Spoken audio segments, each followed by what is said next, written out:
آج بھی وہی دن ہے. ہمارے ججز کے بیچ میں نظر آ رہا ہے کہ ایک دو ججز کھڑے ہو گئے ہیں اس ظلم کے نظام پہ دھمکیوں کے باوجود. وہ کھڑے ہو گئے کہ لوگوں کے انسانی حقوق کے لیے, اور وہ لوگ یاد کر رہے ہیں ان کو, گھروں میں ان کی بات ہو رہی ہے.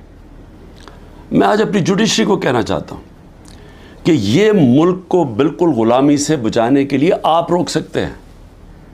ہم تو کھڑے ہیں.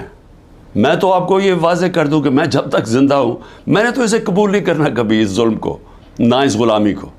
لیکن میں اپنی جوڈیشری سے کہتا ہوں کہ یہ وقت ہے, آپ میں سے وہ لوگ ہیں جو ایک وقت یاد رکھیں گے, جو نام ہوگا کہ جی وہ دیکھیں وہ آدمی جب یہ ملک کو غلامی کی طرف لے کے جا رہے تھے, ملٹری کورٹس کی طرف لے کے جا رہے تھے, کہ جن لوگوں کے گھروں میں گھس کے عورتوں کو, بچوں کو اٹھا کے لے جاتے ہیں, گھر لوٹ لیتے ہیں.